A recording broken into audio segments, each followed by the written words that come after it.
Goeiedag, good day, fellow South Africans and citizens of the world.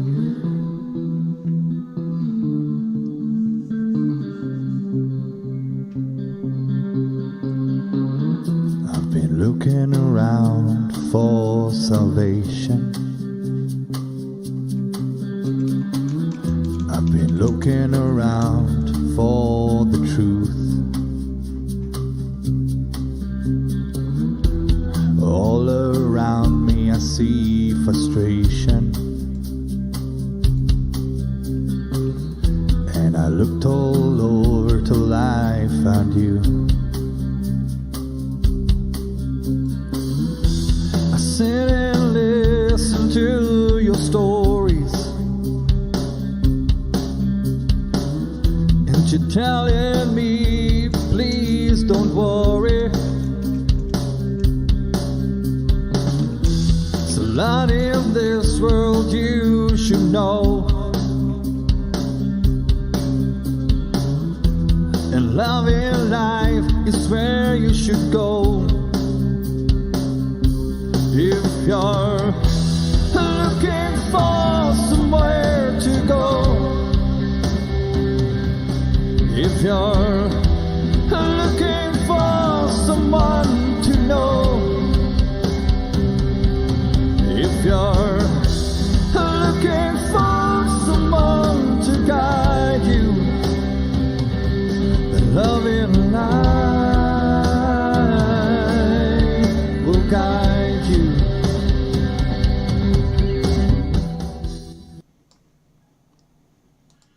Goeienaand, good evening, fellow South Africans and citizens of the world, and welcome to tonight's live stream. Before we get into the subject, just one last quick test with everybody watching. If you got the daily email today, please type 1, and if you didn't get the daily email today, please type 2. That's of course a daily email from Loving Life TV. Now I do have to tell you that because our the number of registered people now using the platform is growing exponentially, it is taking longer for those emails to be delivered. But I think if you registered earlier, you would be one of the first people to get the email. So it's probably the new people on the platform who get the email a bit later. So if you don't get the email, let's say by mid-morning or late morning, just go to the homepage of Loving Life TV. Right near the top, you'll see a little button that says Daily Email. You can click on that, and you'll see basically the same links that were sent out that day. Unfortunately, with emails, delivery of a huge amount, there are delays in transmitting all of them. All right, now that I've got that out of the way, okay, I see we've got ones except for Petro and Alta. Okay, Alta, you're still not getting them. Guys, can you please just send me an email to homestays@gmail.com, and I will get that fixed for you, okay? We obviously want everybody to get the email. It's good to see that most people are getting it now. Yeah, so in fact, what I'd ask Alta and Petro, if you could wait until, let's say, after this live stream, check to see if the emails come through. Please check your spam as well, because it might have gone into spam mail. But if you haven't got it, please do email me, and I will reset your registration and make sure that you get the email going forward. All right, guys, no problems at all this side to do that. Now, let's get on to the subject tonight.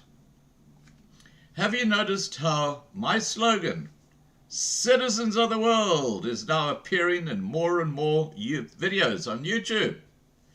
Yes! Yes! Now, that's called emotion. And one of the realities we all face on a daily basis is emotions. Happy or sad, we all have them. We are all experiencing them. I'm going to play you a short little video clip to demonstrate what I'm talking about when we talk about emotion. Here we go.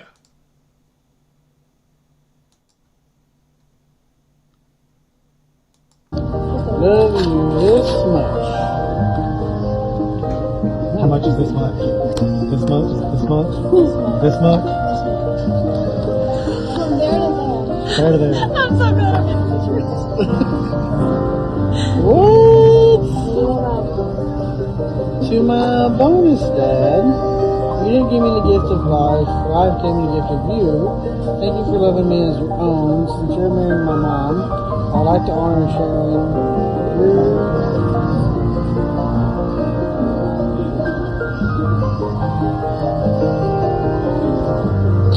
We caught the most special day in the lives of these two. The kid on the left asked his stepfather to officially become his dad. And this guy is now a happy father of two.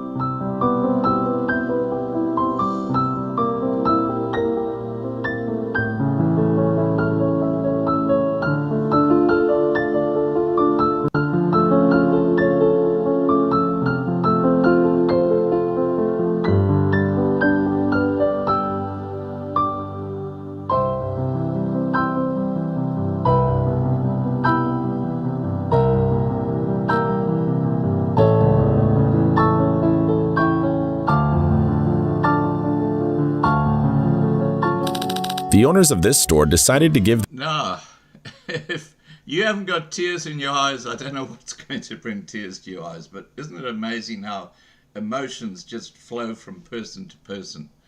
And tonight, I'm going to be speaking to Melissa Nieuwoudt, who's a regular on Loving Life TV, lovely, beautiful lady.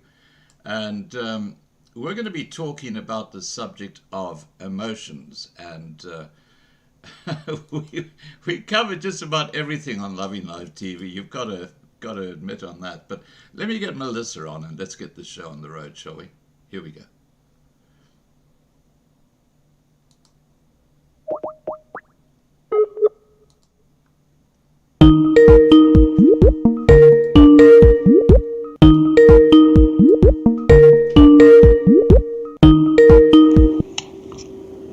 Hi, Mel. Hello, Scott. How are you? I'm great, I'm thank good. you. How are you? Excellent. I can't see you. I think I'm going to come. There we go. Hello. Ah, there you are. Beautiful. Beautiful. How are you? Excellent. Excellent. Now, Mel, tonight we're talking about emotions.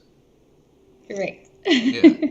And I actually just played a little video clip which was quite extraordinary with this fellow breaking down. But it was, yeah, you've got to watch that later to see what it's all about. I will definitely watch it later. Beautiful little clip. Now, Mel, let's get right into this subject. Okay, so what is important when it comes to emotions? Well, I think, Scott, first and foremost, we need to understand what emotions are. So basically, we also need to understand that thoughts lead to feelings, emotions, and then to action. And it is actually quite, if you look at the dictionary and what emotions really are, it's a strong feeling deriving from one's circumstances, mood, and or relationship with others. And then basically also it's an instinct or a gut feeling that we have. So it's instinctive or intuitive a feeling, and it is distinguished from reasoning of knowledge. So Marcus Aurelius once said that our life is actually what our thoughts make it. And therefore we need to actually acknowledge and understand our emotions and the impact it actually carries on in our everyday life. So we need to also understand that we can sometimes be emotional but not emotionally connected.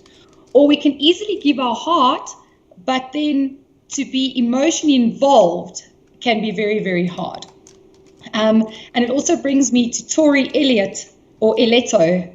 Tori Eletto once said that the more grounded we are in our values, the less our emotions actually impact or overwhelms our choices we make in everyday life. So there's always a famous saying, if you can't control your emotions will control you. So yeah. And it's also important to understand that the different emotions hijack actually our rational brain. So when we get emotional, our prefrontal lobe, it's basically our rational brain, actually goes offline. And once that happens, then we are run by our actual emotions, and then we actually act out what we feel at that moment in time. So there's a couple of points that is of importance when this happens, and I'm going to list like 1 out of 10, which I'm going to touch on briefly. But the first point is actually we need to understand our emotions and how it works in life. The second point is the factors that drives our emotions. I feel it's very important that we know the factors that actually drives our emotions in everyday life, and then also the systems and the core elements on the feelings wheel, which I'm going to be talking about shortly. Also the difference between what is an emotion and what is a feeling. I feel that is very, very strong and very important.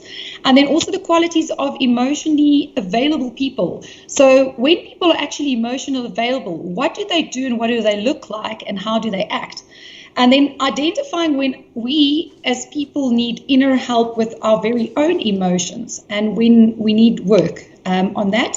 And then identifying when you suppress or actually bottle up your very own emotions, because it actually has an effect, on you and everyone that you come in touch with. Your emotional maturity and what that looks like. And then the ways to protect a relationship from emotional triggers. And then my last one would be on emotional monitoring. How do we monitor then our emotions? So if we look at the factors that actually drives our emotions, that includes our personality, power, culture, social roles and conventions, and then also the fear of disclosure. And there is actually basically 7 emotional or basic emotional systems. And that is where people are seeking, or it's rage, or it's fear that they express, lust, care, grief or panic, and then also the play factor. So if I can quickly summarize that in 4 basic emotional drives, that would then be to acquire or to bond, to comprehend or to defend. And it's very important for us to understand the feelings wheel of joy and fear, excitement, disgust, anger, surprise, anticipation, and trust. We need to be in touch with those emotions. And then furthermore, we need to also understand the difference between what is an emotion versus what is a feeling. So if we look at emotions is basically the sensation that is in the body. It starts as a sensation in the body, and then basically the feelings are generated around our thoughts, what we think about that emotions. So in short, basically, feelings are actually how we interpret our emotions that we feel inside us at that time. And it both affects our physical and emotional state of mind. So to wrap that up also is emotional experiences have 3 components, and we need to be vigilant of those 3 components. So basically it is the subjective experience, then it is our physiological response, and then basically our behavioral and our expressive response. And then that is important to know that there is some strength in the vulnerability, but showing your emotions to the wrong person is like bleeding next to a shark. That's what I always say. That's a good one. So yeah, you need to be careful how you emotionate yourself and to whom. So, but basically also the qualities of emotionally available people. I think it is very important to know what you're dealing with. Obviously, me being a teacher, I've got so many personalities sitting in front of me, and the quality of knowing people in general, in any work environment that you're working in, that the more emotional available a person is, that's actually the qualities that you want to add to your very own life, to be able to also learn from and to master your emotions so that you can better, like an emoji, you can be a better emoji of yourself. So basically the qualities that normally people have that's very emotionally available is that they're very comfortable in their emotional expression, both to themselves and then towards others. They also have this intentional, they're very intentional about reciprocating in relationships. So there will always be this give and take. They also have an intimate and vulnerable, they can have an intimate and a vulnerable conversation. So when you can actually have a conversation with someone, that's actually very vital in today's life. So this is basically also giving signs to see, with what type of quality of emotion you're dealing with at the time. They also sometimes have like a very warm and welcoming energy around them. And they take responsibility for their actions. I feel that sometimes, and in everyday lifetime also, when I watch my students too, it almost seems that people have difficulty to acknowledge and take responsibility for when they were in the wrong. So they understand also various viewpoints in life. They don't easily erupt or go into irrational behavior. They apologize when they are wrong or at fault, which I feel, or being hurtful. And they do not silence to punish. Their words are always aligned with their actions, and they address issues head on. They do not engage in this triangulation and manipulation, if I would put it that way. They're also very consistent and predictable in the way they communicate with you and what they say. And often those type of people, they don't thrive in chaos. So I think it's important to know these things, because if you know these things and you watch these people in their actions and actually being able to control their emotions, it leads you to identify when you yourself need work. And sometimes there's little things that we often do in a daily lifetime that can show whether your emotions need some work. And that would often be texting people for reassurance, or you're always seeking immediate response. It's asking others' opinions when you are very triggered. It's almost like you can't self-reflect. It is confronting others when there's an issue. And then sometimes you later regret that. It's checking like social media. I think we all can relate to that, where you constantly check up the other person, like their moves. You constantly check them up on social media. It's sometimes distracting yourself, whether it is with food or alcohol, Netflix, anything, or any other type of distraction. Then you know you've got a problem and you need to check in with your emotions. You often feel like almost like you reactive or triggered around others when, and other people's negative emotions. That actually leads also up to when we realize we seem to bottle up and take and suppress our very own emotions when we start identifying that we actually need help with just rechecking in with our very own emotions. And I often see that, and especially with my students sometimes as well, I can see there's emotions that has been bottled up, but there is no voice. Sometimes we don't understand how to deal with our emotions, and sometimes some people, they hardly cry because the reason to that is maybe as a child you haven't mastered healthy ways as to cope with your very emotions or to communicate them. We often see that people are avoiding confrontation, or they're not addressing the problem or the root of the problem. And the reasoning to that is that maybe some people have learned how to push down their emotions rather than dealing with them. Because I feel sometimes, I think also as a child, when you expressed feelings, it was seen as a sense of weakness rather than strength. I also feel that feelings, when you sometimes your feelings are distressed, or you're very irritated when someone asks you about your feelings or how you are feeling, that could also boil down to the fact that sharing your emotions wasn't appreciated or encouraged at that time. So we need to understand that our actions have got reactions, but there's also reasoning why we do certain things. So some people, they just go with any and everything.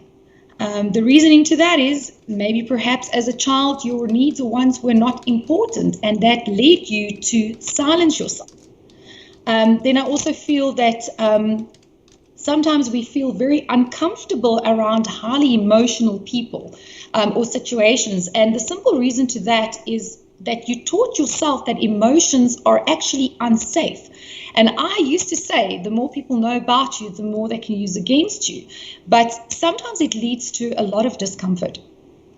Another thing is also we sometimes manifest a different personality when we're around other people. And I found that the reasoning for that is maybe as a child you didn't feel safe or accepted in being your very true self. And I think that is in today's life, students really battle with that because of group pressure and things also, going on in and around them. And we often distract ourselves, whether it is to overwork, whether it is substance abuse, constantly being busy, video gaming, binge eating, and endless scrolling. We all know, and I think parents and teachers can agree, this endless scrolling of Instagram and social media. That actually leads to a lot, about, scrolling on social media to distract yourself and not dealing with your emotions at hand and at the time. And we often feel very distant from others. Sometimes we socially awkward. We distance ourselves from people, and I think that is also we battle to build very deep and meaningful connections due to the difficulties that we actually have in sharing our inner self with other people. That leads me to, when you understand all of these things, it will actually lead to emotional maturity. So what does emotional maturity really look like? So emotional maturity really looks like replacing judgment with curiosity. It would be admitting when you're at fault. It would be receiving other people's boundaries as a way to protect and improve the relationship or friendship or workship, rather than seeing that as a type of rejection. It also is sometimes people who are very mature wouldn't jump to conclusions. They have this discernment on which their own feelings, that they decide which part of their feelings can be shared and which part of the feelings they should keep private. So they have that discernment and distinction. And also the supporting others without making it about themselves shows a great deal of maturity. Now, when you understand all of this, there's ways to protect then emotional triggers when it comes along. And that is sometimes the ways that how you can protect that triggers from coming is to accept that people aren't always just mind readers. We need to understand that we need to sometimes voice what we feel. People don't always know. We can't just expect them to know what we are going through. They're not mind readers.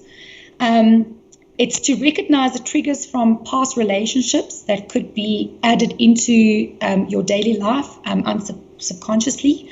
It is to not shut down. I feel a lot of us, we often shut down when we can't deal with the emotion at stake. And we need to be open. We need to be able to communicate what we feel. But then again, if you don't understand what you feel or how you feel, it's very difficult to then voice. And it's then also ask yourself, what is my part in this? And it is all about accepting it, facing it, and then changing it. But it seems to be a very hard hurdle for all of us. And then I would always say, don't let your insecurities drive your behavior, because that's quite something. Right. And avoid premature judgment. Don't just avoid premature judgment. Avoid the blaming, shaming the whole time. And also don't expect someone else to validate your thoughts and feelings, because that is actually your job to do. And then my last point was the emotional monitoring, where if you're constantly asking people if they're okay or whether they're upset with you or not, that can be quite damaging to the friendship or the relationship. So what my suggestion to that would be is what you would rather do. So instead of scanning their moods in order to feel safe with yourself, you need to get out of that subconscious survival adaptation that we so often take on. And it is to break free from the lie or being caught up with a false sense of safety. And that sometimes is caused by parents who set an environment where they sometimes have gone into rage, spiral, or they give the silent treatment, or they're very unpredictable in the way they communicate. Unpredictable in the way they've acted in their behaviors. So instead of always pursuing constant asking and monitoring your very own anxiety, I think it's time just to stop showing your vulnerability and your anxiety by just calming down and just to listen instead of trying to always manipulate with monitoring. And then to refocus your energy back to yourself. I think it's very important, instead of playing interactions over and over and over in your head that causes all those emotions to bottle up and then basically come forward in a way you wouldn't like it to be. And then practice empathy rather than figuring out. We always try to figure out someone's emotions. I don't know why we do that. And then also to imagine being the receiver at the end of it, because I think it will be exhausted. You'll be drained, you'll be confused, and even frustrated. And yeah, that is basically understanding how emotions work. Well, Mel, I've got to say that I had a revelation while you were talking from, Really? recent events I'm going to share with you. I put up a video yesterday, very disturbing video of young kids, and this is to the age of a young teenager, in groups rampaging malls in California, shopping malls, and some turning on each other. It was like something out of a bad movie. But this is now happening quite a lot in America. And from what you're saying to me is that emotions are one of those unique things that create our individuality as people, because we all think differently, we have different emotions, and that is part of who we are. But the young people of today are emotionally impoverished because they spend their lives sitting in front of the mobile phone and watching TikTok or whatever it might be, so they don't have that social interaction, they don't have emotions, so they've now gone into this sort of where they're emotionally impoverished and they don't have that individuality. So you can expect the sort of scenes that you're seeing in California to happen more and more as young people have lost that connection with emotion. What are your thoughts about that? Well, Scott, there was actually recently an incident like that in South Africa too, where there was a group of people just also overtaking malls and but I think also young COVID people. has young people, Right. very, very young people, where they also just went into malls and started, I'm not 100% sure, but they were stabbing people as far as I have it. So yeah, I think the frustration of COVID, I think COVID also, with the disconnect of interaction and Yes. face-to-face communication, led them to several other things where they were so desperate for communication or desperate for news, or maybe that they turned to TikTok and Instagram and all those things just to kind of feel that they're not alone. Yeah. But I feel that it's seeking into the wrong ways, because I'll touch base on it later, how bad social media actually, well, we all do know that social media is actually so bad because it robs you from the current moment. It robs you from what is really in front of you. It's a big distraction. It's all it is.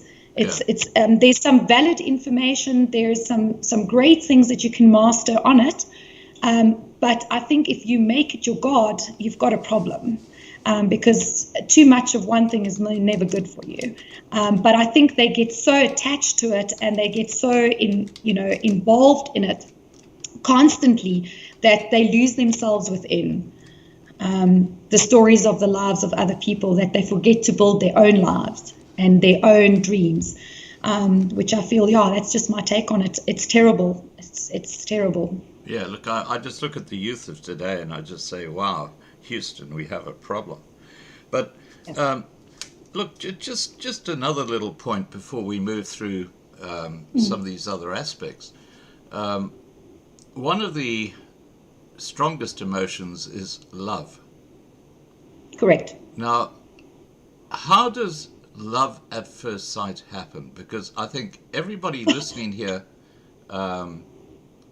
tonight will have had at some time this instant connection to someone of the opposite sex. I mean, it's just, it's tangible. You can feel it. What's that all about? You're asking the wrong person. I've never really believed in love at first sight. I believe that you should guard your heart, but love will eventually break through the walls and the chains. But yeah, I think in today's life, we are so guarded, Scott, that, you know, even love, the most beautiful thing, has become so guarded.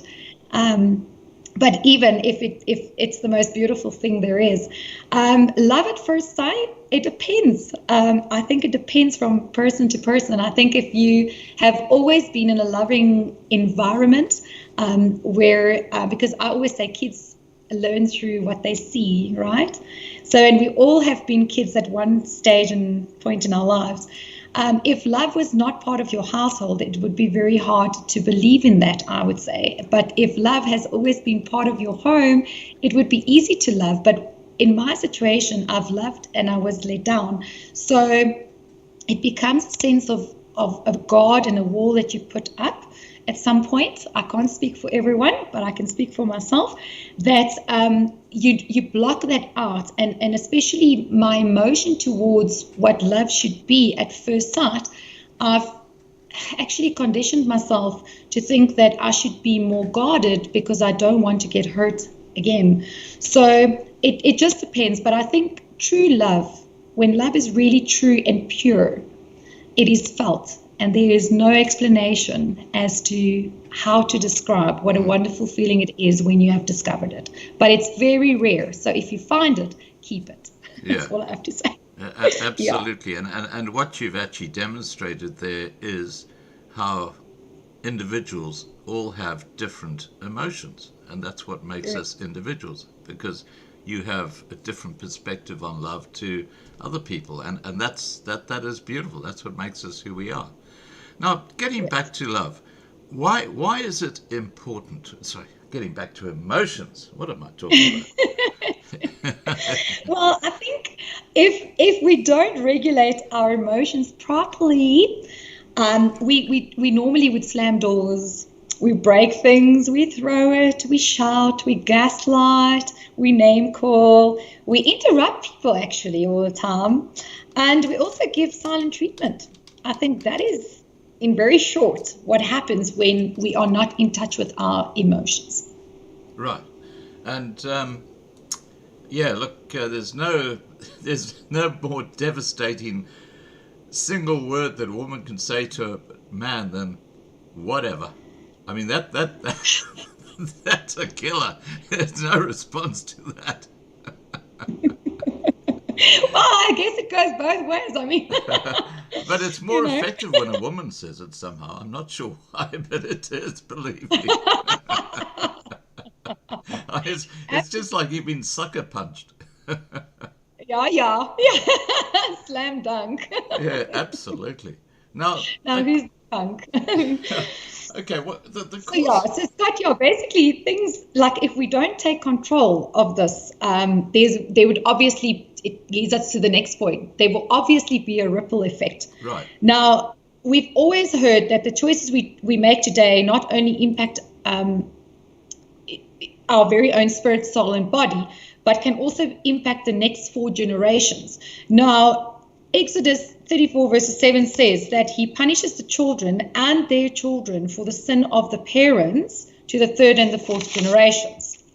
So Romans 12 verses 2 says, do not conform to the pattern of this world, but be transformed by the renewing of our minds.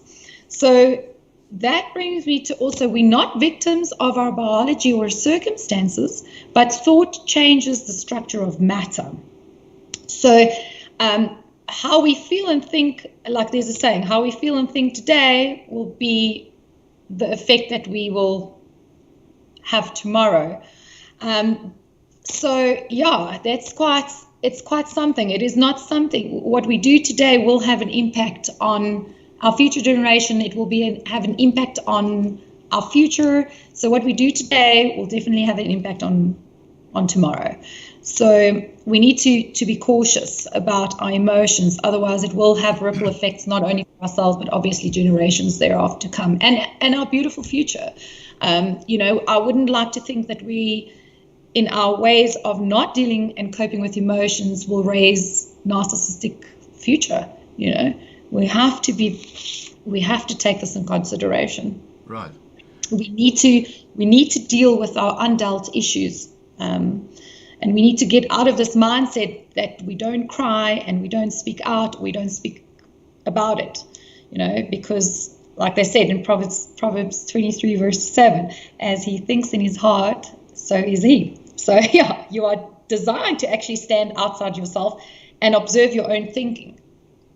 There's something fascinating that I'm sort of feeling more and more, and that is that frequencies and waves and those sort of correct energy, mechanical things, that energy really impacts not just the emotional aspect but also our physical aspect. It is a really big part of our lives, and I'd never thought of this before. It's only since I've been doing these live streams and talking to different people and coming to the realization that, when I was taught biology, we were just cells, and, we had a brain, everything happened in the brain.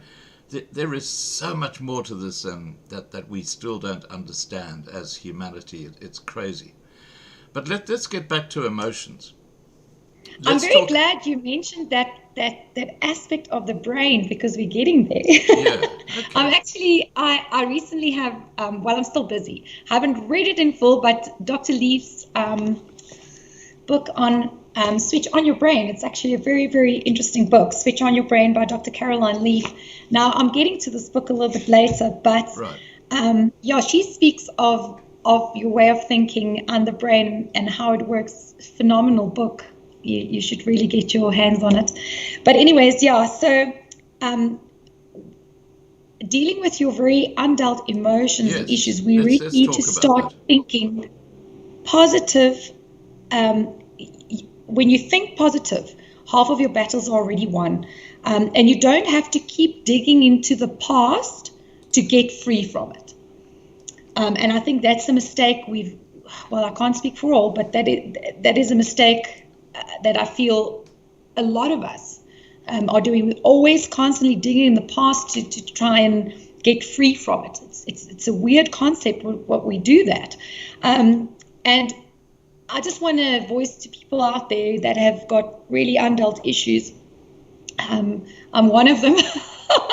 I'm sure we all have issues that we're dealing with on a daily basis, but you are not driven by your forces beyond your conscious control. So we just need to remember that, and we always have a choice to change. That's what I say. We always have a choice to change. And now it leads me to point 5 and 7, which I'm going to wrap up in one, where the way we think around traumas and then the actions and the reactions thereof. So the fact that our brain is actually plastic and can actually be changed by the mind gives tangible hope to everyone. It doesn't matter what the circumstance. And your mind is the most powerful thing in the universe after God. So we can actually overcome any feelings of rejection or hurt, and forgiveness is not the battle we think it is. Now, I've got a very hard time sometimes forgiving, but if I don't forgive, I can't be forgiven. So that's actually, but in our mind, we tell ourselves that forgiveness is something that is hard to do, but it's actually not really the battle that we think it is. And we don't have to fear that a certain condition that runs in your family, whether it is Alzheimer's, Parkinson's, depression, that it won't carry through to you. We always often think that, in our mind, and when that emotions comes up of fear, that's not really the case. If we look at Freud actually speculated back in the 1800s that thought leads to changes in the brain. And for now, we must just rest assured that what God has empowered you and I with to do with our minds are more powerful and more effective than any situation or medication, threat, sickness, neurological challenge. It's way more than that, bigger than that. And if we also go back into 2 Timothy 1 verse 7, it also says, you do not have a spirit of fear, but of love. And we spoke about love earlier. It is a spirit of not fear, but of love and power and a sound mind. Yeah. So we're not bound by the physical. We control the physical if we can just get our mind over matter. Yeah. And then negative thinking leads to stress, like we know. And another name for stress is anxiety. And a lot of us battle with anxiety. And then also actually page 23 of Caroline Leaf's book, which I'm going to quickly just read to you. But on page 23, it says, this is proof. And it was something she witnessed. This is actually proof where our circumstances do not define who we are or who we choose to be or we choose to be or to become. So I'm just going to take one or two of this. But she actually said here, the fact that the brain is plastic and can actually be changed by the mind gives tangible hope. That was actually a quote I took on from her. So she said that she's witnessed children with dyslexia learn to read and write and even help their parents study for exams successfully. Suicidal and emotionally traumatized minds are set free. Entire schools improve grades across core subjects. Schools in some of the worst third world areas in Africa in which students could not pass to the level become schools of the Minister of Education's most improved list. Students labeled as learning disabled with years of therapy and no hope left master learning and achieved grades they and their parents only dreamed of. Car accident victims who had been written off neurologists as vegetables retain their brains to the point that they complete their schooling up to the level and go on to become successful, contributing citizens. So it just shows you that if we think positive thoughts, positive things happen. Yeah. And it is not impossible. Yeah. Look, I just want to say that when we talk about emotions and we talk about spirit and we talk about soul, we talk about frequencies and so on. Petruza du Toit has written in the side chat, and I'll just say what she said. I've said before that love is a connect of the frequencies and energy between two people, as I've gained from Michael Tellinger's explanations. And Marlena, we've got to get Michael back on soon. There's so much we need to talk about. And Petruza goes on to say, I've also got Dr. Caroline's book, a long time ago. Yes, one's thinking affects and changes everyone's energy waves. So what you think and how you react actually impacts other people. You can see that in a stadium and in a room full of people. It's quite extraordinary how one person can impact the entire, everybody else in that room. But yeah, just moving on from there, what influence does emotion have on our future and in future generations? Well, if I think about the word think, there's a specific word. Now my students would tell you, I often love words because I often take words out within words. So if you think about the word think, there's a little part of that word that says ink. So we need to be careful what we think because we ink what we think. Yeah. So we actually stain or imprint what we think. So the influence it has on future generations is also what we think we become. And like I said, children and especially some adults too, we learn through what we see or what is almost like constantly repeated. So if we watch social media and there's something constantly repeated, we think that, it needs to, we take on that, and it actually influences us, whether positive or negative. But I think mostly it's starting to affect us negatively, because we always compete with what is out there, but their lives are not really what it seems. But the influence that it has is, I think, what you think you become. And children is starting to raise children. Kids raise kids nowadays. Children become adults. There's a lot of children where they need to step up and be the adult. So there's already that change in the influence it has on our lives if we as adults are not in tune with our emotions. And then also we're raising a narcissistic generation. Well, and that's the influence it has. I see it in every day. I sometimes wish that narcissism could be a subject at school, so that we could all see the signs before it comes and it actually hits us by surprise. Yeah. Well, look, because it's all about control and manipulation. If you're not in touch with your own emotions, it's easy to manipulate someone else. Yeah. Well, I can see you've been a victim of someone Yeah, who's correct. like that. It comes across quite clearly. And I just want to add the to what you just said, and that is, if you repeat a lie enough, and I'm talking about the fake mainstream media and the Believe way it. they report, people Yeah. start believing it. It doesn't Correct. matter how ludicrous it is. Correct. Yeah. Correct. It's finding a good hiding place for something, and you can't find it in the end. Absolutely. Now, So if you also hide, that's not good. okay. Now, when it comes to emotions, choosing techniques over methods. Yeah. So that's basically also, So we all hear sometimes when people say, have you mastered techniques to work with your emotions? Have you mastered methods and techniques to identify with emotions? So we need to also just first and foremost understand what techniques are and what techniques versus methods. So the techniques are actually basically just the procedures or the skills, and then the methods is the way something is done.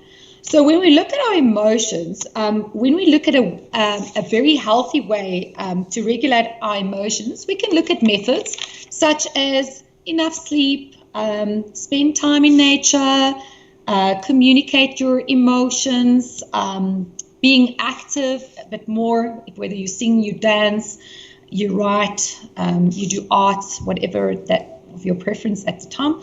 Practice empathy,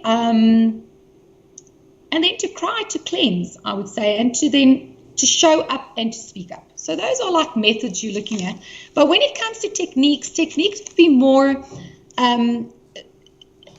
creating a space for yourself when you are stuck in that emotions that you're feeling, or emotions that you might not know how to express, or the hidden emotions, or maybe over-emotionate yourself when you just too much.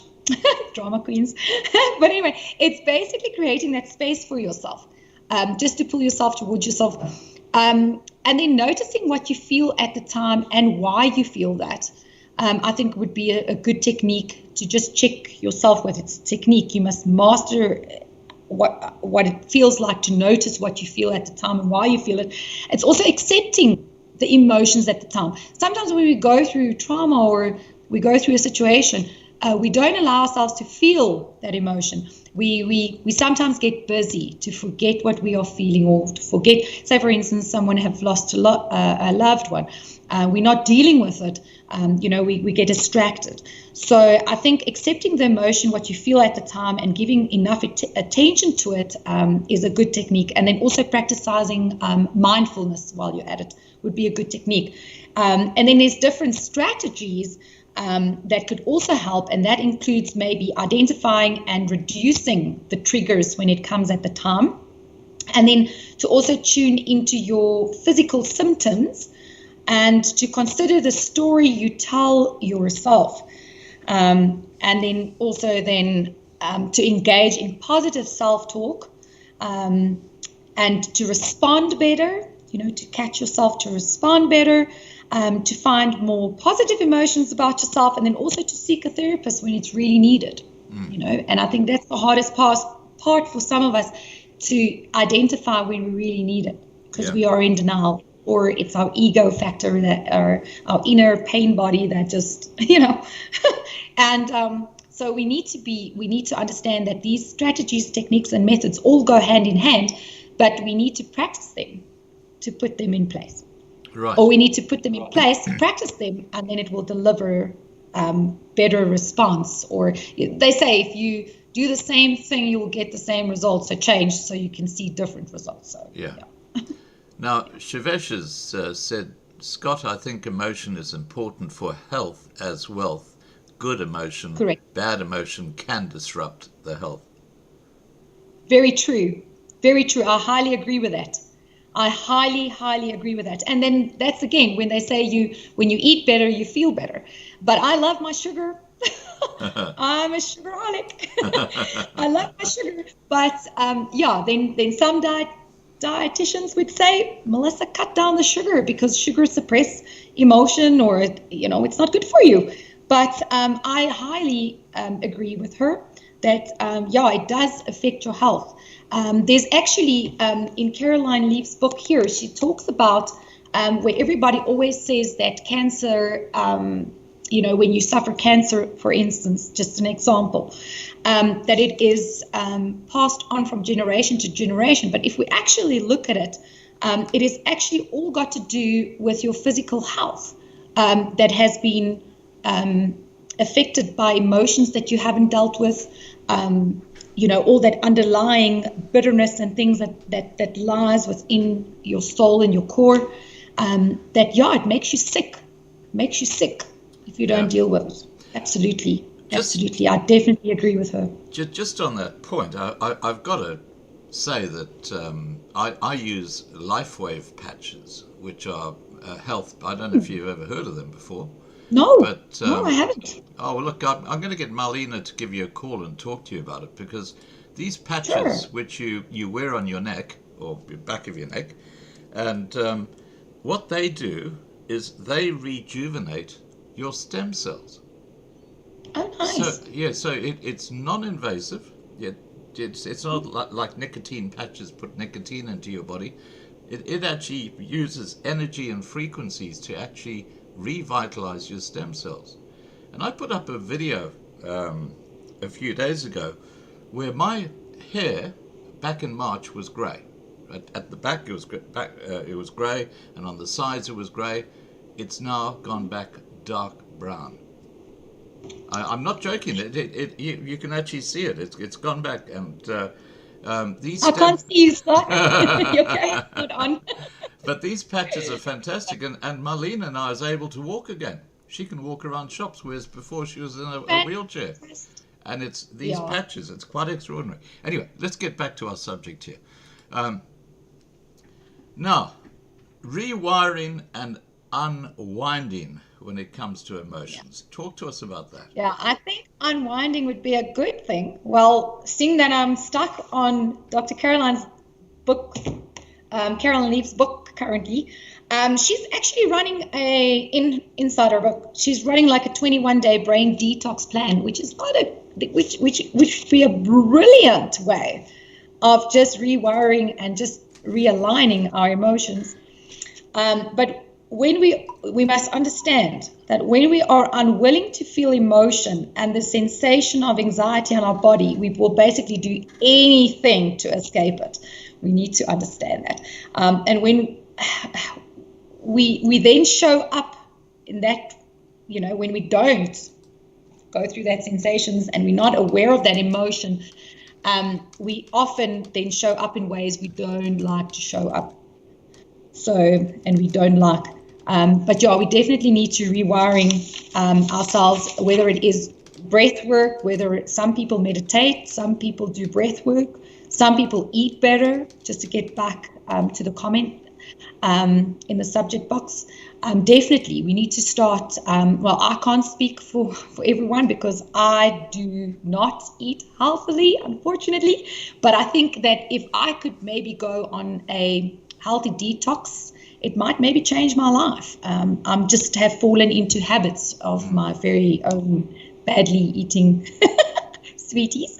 But yeah, I think whether it's breath work, whether it's meditation, whether it is just taking a walk in nature, everybody is different. Like we've discussed earlier, everybody is different. So what works for me might not work for someone else.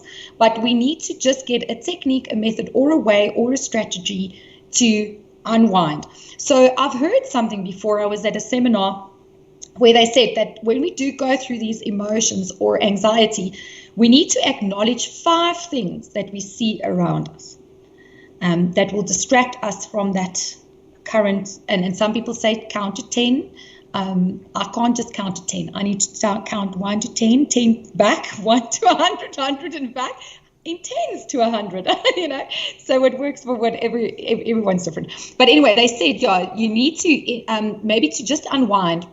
Also what helps is you need to acknowledge 5 things you see around you, because your senses are very, it plays a very, very big role. So you need to acknowledge 5 things that you see maybe around you, 4 things that you can touch around you, 3 things that you can hear, 2 things that you can smell, and 1 thing that you can taste. That already there will bring you to a core, back to yourself. So whatever works. I mean, maybe the chat box can be open for people that can actually share what have helped them to unwind, because everybody's different, whether you read a book, whether you go swim, whether you go jog, whether you run a treadmill. I always say people running on a treadmill, they run from things that's not even off them. You're running away from, yourself. I'm kidding. It's just because I'm lazy. I'd rather prefer jogging or walking. Actually walking. But if you're a cyclist, you can cycle. Whatever works for you works. And I think it's just boiling down to getting something you can do that you enjoy, stress-free, that takes your mind off that stress, anxiety, and emotions you feel at the time. And they say when you exercise, it releases endorphins and you feel actually good and better. So I think exercise would be a good one. I haven't exercised in a while. Maybe I should start getting to it. That's maybe my problem. So, yeah. But anyways, this actually probably most surely wraps it up. But I just want to share, some Instagram sites I found very helpful for this chat show was if the people want to go and have a look and dig a little bit more into. Do you want to give me those chat sites? Yeah, put them below the video.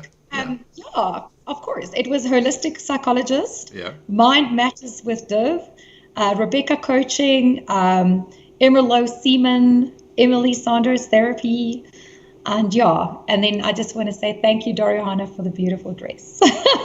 Actually, everybody was asking about that dress. They said, are those bows or is that denim? Oh, yes, it's a bow. Bow, re, mi, do. Now, look, I just want to make the observation that advice that was given to me many years ago, and it works very effectively, is if someone's in an emotional state and you're trying to pull them out of it, there's a very simple answer. No. You ask them a practical question. Like, for example, have you fed the dog today? And their mind changes because all of a sudden they've got to think, hang on, did I feed the dog today? And it's just redirecting the focus, right? Yeah, exactly. Yeah.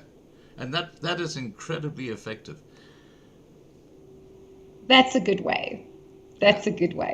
Now, I'll master that one. Well, Scott and the team, thank you for everyone that listened tonight. Hey, who's hosting this, me or you?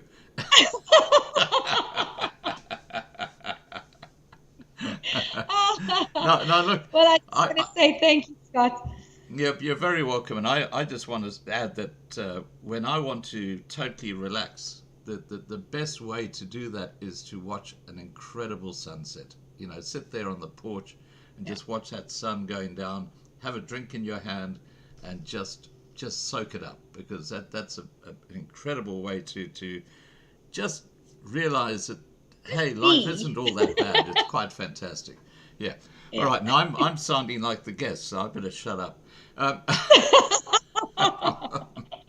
Well, thank you, Scott. It's always such a pleasure being on Loving Life, and thank you for the family ship, your love, that you always shower out to me. What a beautiful program and a family you have indeed. And thank you for allowing me to be part of it. You're very welcome. And we have an amazing family on Loving Life. And if you haven't already done so, please register on lovinglifetv.com. That's where we have our main platform. We just use YouTube as a little marketing arm. There are a couple of hundred people watching this live stream actually through Loving Life TV. That's where most people watch it through. And to all of those people, I know that you can't use the side chat, but good to have you here with us. All right, Mel, thank you so much. And we'll wrap up this live stream now. But have a great evening, and I look forward to our next chat. God, you too. Okay. Thank you so much. Cheers. Okay, bye. Take care. Bye. You too. Bye. Okay, guys, that was Melissa Nieuwoudt, and we were talking about emotions. And thank you for joining us tonight. And don't forget, tomorrow night at 8 p.m. Johannesburg time, we'll have another live stream. You can actually see what it's about on the homepage of Loving Life TV. And if those couple of people who are not getting the daily email, if you haven't got it by now, if you can please just send me an email and I'll look into it and we will sort it out. We'll get you back up. All right, I'm going to go out with Hier bly ek boer. Have a great evening, everybody, and take care. Bye for now. Meer as 61,000 van ons voorvaders het op die grens vir ons gesterwe, sodat ons vry kan wees. Die is my land, die is my reg, hier is ek boer.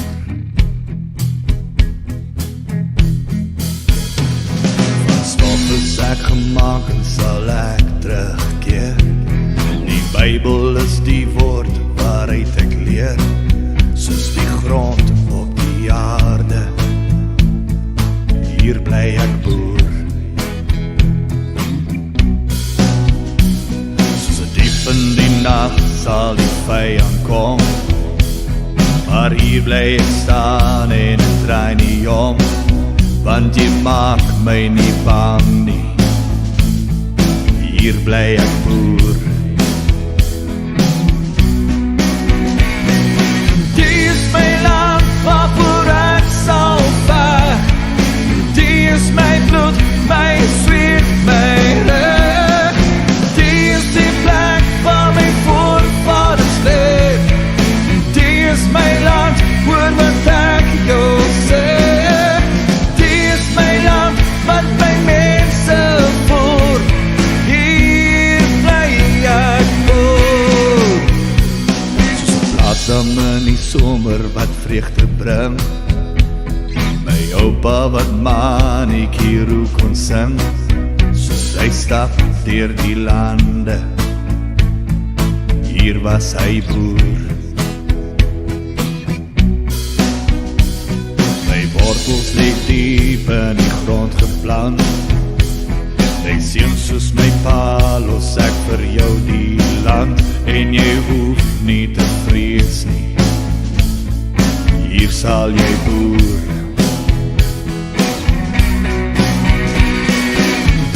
My land waarvoor ek sal veg. Die is my bloed, my sweet, my reg. Die is die plek waar my voorvaders leef. Die is my land, hoor wat ek jou sê. Die is my land, wat my mense voer. Hier bly ek boer.